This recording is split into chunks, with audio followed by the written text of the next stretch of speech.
नमस्कार दोस्तों। महामृत्युंजय मंत्र की रचना कैसे हुई, आइए जानते हैं इसकी शक्तियों के बारे में भी।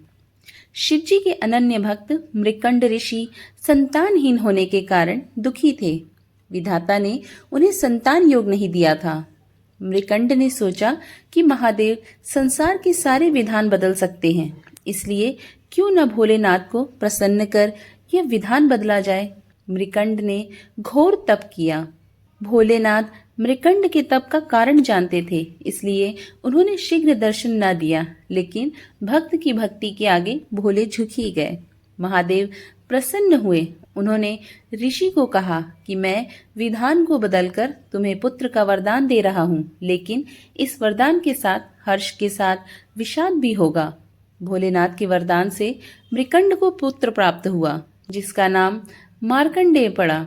ज्योतिषों ने मृकंड को बताया कि यह विलक्षण बालक अल्पायु है। इसकी उम्र केवल 12 वर्ष है। ऋषि का हर्ष विषाद में बदल गया। मृकंड ने अपनी पत्नी को आश्वस्त किया, जिस ईश्वर की कृपा से संतान हुई है वही भोले इसकी रक्षा करेंगे। भाग्य को बदल देना उनके लिए सरल कार्य है। मार्कंडेय बड़े होने लगे तो पिता ने उन्हें शिव मंत्र की दीक्षा दी। मार्कंडेय की माता बालक की उम्र बढ़ने से चिंतित रहती थी। उन्होंने मार्कंडेय को अल्पायु होने की बात बता दी।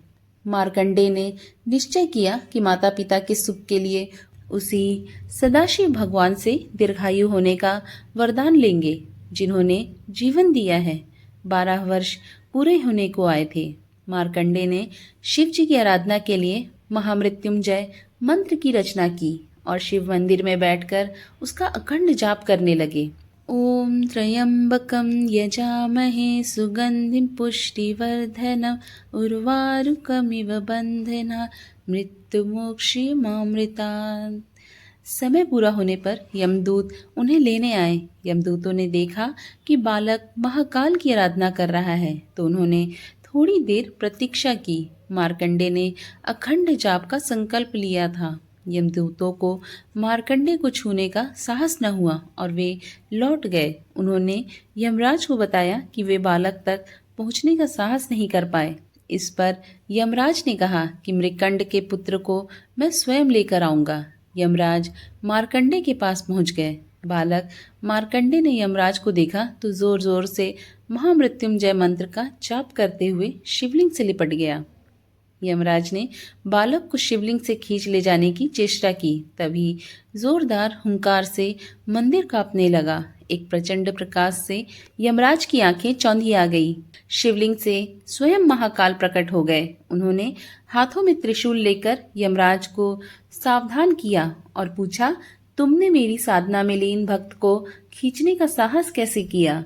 यमराज महाकाल के प्रचंड रूप से कांपने लगे। उन्होंने कहा, प्रभु मैं आपका सेवक हूँ। आपने ही जीवों से प्राण हरने का निष्ठुर कार्य मुझे सौंपा है। भगवान चंद्रशेखर का क्रोध कुछ शांत हुआ तो बोले, मैं अपने भक्त की स्तुति से प्रसन्न हूँ और मैंने इसे दीर्घायु होने का वरदान दिया है। तुम इसे नहीं ले जा सकते।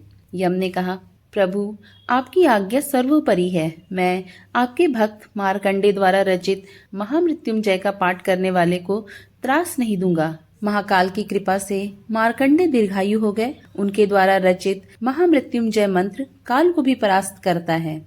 आशा करती हूँ आपको मेरी आज की ये कथा पसंद आई होगी। पसंद आई हो तो एक लाइक कर दें। चैनल पर नए हो तो चैनल को सब्सक्राइब कर लें। साथ ही नोटिफिकेशन बेल ऑन कर दें, जिससे मेरे आने वाली वीडियो की जानकारी आपको सहज ही प्राप्त हो सके। राधे राधे।